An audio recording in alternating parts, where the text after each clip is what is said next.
अच्छा सुनो, वाइट की कहानी तो हम सब ने सुनी है ना?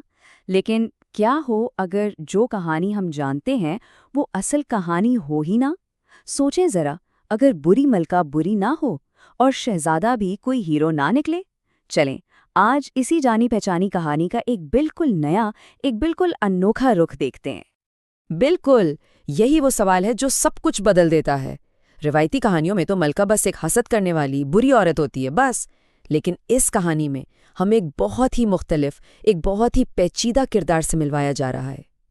एक ऐसी मलका जो असल में अपनी ताकत खो देने के खौफ में जी रही है। तो चलें मिलते हैं इस स्क्रैबल खेलने वाली मलका से, एक ऐसी विलन जिसके हर कदम के पीछे बदनीयती नहीं बल्कि खौफ है। देखते हैं कि आखिर इसकी कहानी है क्या। और मज़े की बात यह है कि ये मलिका भाई हमेशा से मलिका नहीं थी। ये तो एक आम सी गरीब बावर्ची खाने की मुलाजमा थी। हाँ, खूबसूरत थी, मज़ाहिया थी और स्क्रिबल में तो कोई उसका मुकाबला ही नहीं कर सकता था। और इन्हीं खूबियों की वजह से बादशाह को उससे मोहब्बत हुई और शादी कर ली। अब जब ये सब पता चलता है तो उसके बाद के जो काम हैं वो एक बिल्कुल ही अलग नज़र से देखे जाते हैं। और उसका सबसे बड़ा डर, मलका को हमेशा डर रहता था कि बादशाह किसी ज्यादा खूबसूरत औरत से ना मिल ले। बस यही एक जुमला, यही एक डर उसकी पूरी कहानी का मरकज है। मसला तकब्बुर का नहीं है, मसला है गहरे अदम तहफ़्फ़ुज़ का। उसे डर है कि उसने जो जिंदगी इतनी मेहनत से बनाई है वो कहीं खो ना दे। और फिर आता है वो मशहूर जादुई आईना।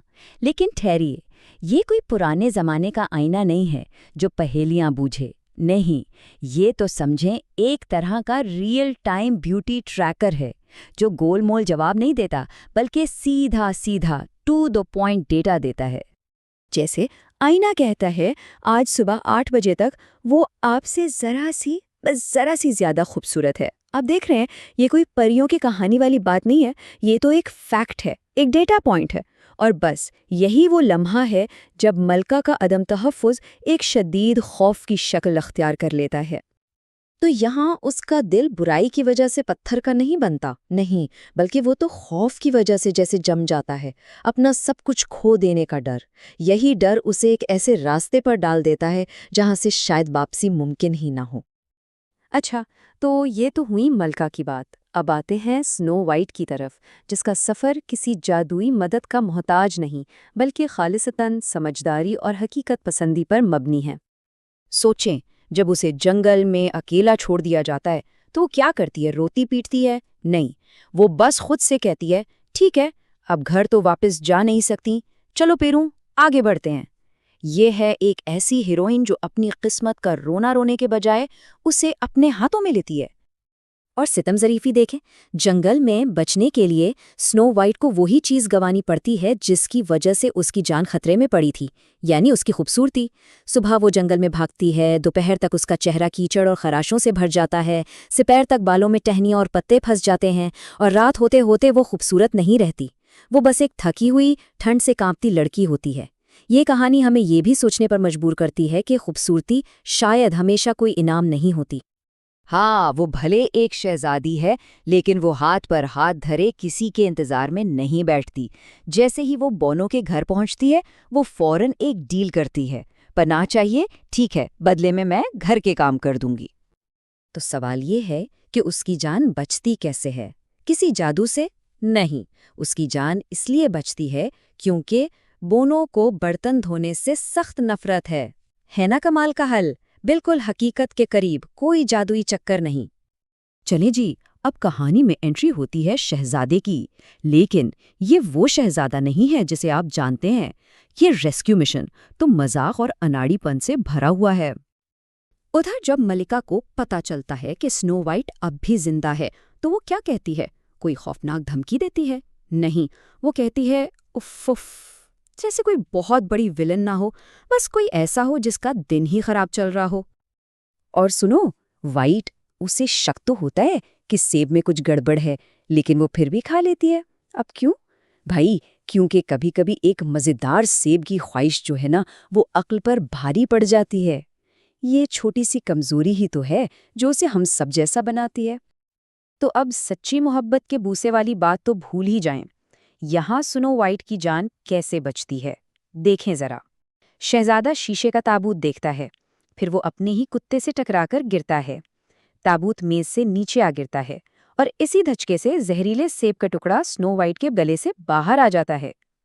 ये कोई हीरो वाला काम नहीं, ये तो खालिसतन एक कॉमेडी सीन है। और जब वो आंखें खोलती है तो उसके पहले अल्फाज क्या होते हैं? क्या वो शहजादे का शुक्रिया अदा करती है?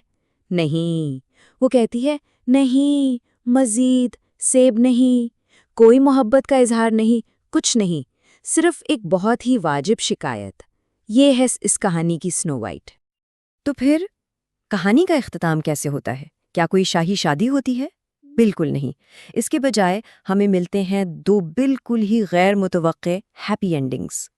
मलका गुस्से में आकर उस आईने को ही तोड़ देती है, और जैसे ही वो ये करती है वो अनजाने में खुद को भी आज़ाद कर लेती है।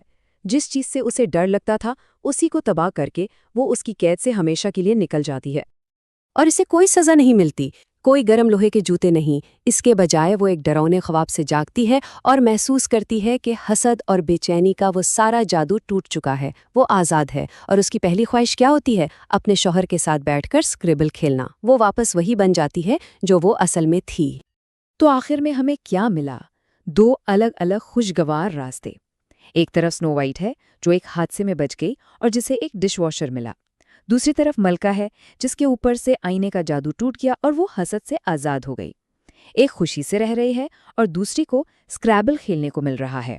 ये कोई परियों की कहानी वाली खुशी नहीं है, ये है हकीकी अमली जिंदगी का सुकून।